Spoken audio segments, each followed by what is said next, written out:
Brazil ആരാധകർ ശ്വാസമടക്കി പിടിച്ച് കാത്തിരുന്ന ആ നിർണായക തിങ്കളാഴ്ച അടുത്തെത്തിക്കഴിഞ്ഞു.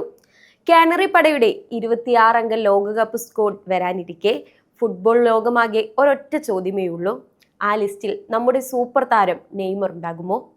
പരിക്കിന്റെ ചങ്ങലക്കെട്ടുകൾ പൊട്ടിച്ച് നെയ്മർ തിരിച്ചെത്തുമോ എന്ന ആശങ്കകൾക്കിടെ ബ്രസീൽ കോച്ച് കാർലോ ആഞ്ചലോട്ടിയുടെ വാക്കുകൾ ഏറെ ചർച്ചയാകുന്നു. തീരുമാനം എന്റേത് മാത്രമാണ്, അത് 100% പ്രൊഫഷണൽ ആയിരിക്കും. കോച്ച് ഇങ്ങനെ പ്രഖ്യാപിക്കുമ്പോൾ മഞ്ഞക്കുപ്പായക്കാരുടെ നെഞ്ചിടിപ്പ് കൂടുകയാണ്.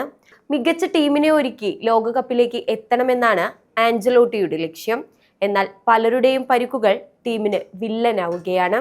കൈവിട്ടുപോയ ആ കനക കിരീടം ഇത്തവണ അമേരിക്കയുടെ മണ്ണിൽ വെച്ച് തിരിച്ചുപിടിക്കാൻ ആഞ്ചലോട്ടിയും സംഘവും ഇറങ്ങുമ്പോൾ നെയ്മർ എന്ന മാന്ത്രികന്റെ വിധി എന്താകുമെന്നറിയാൻ ഇനി ദിവസങ്ങൾ മാത്രം.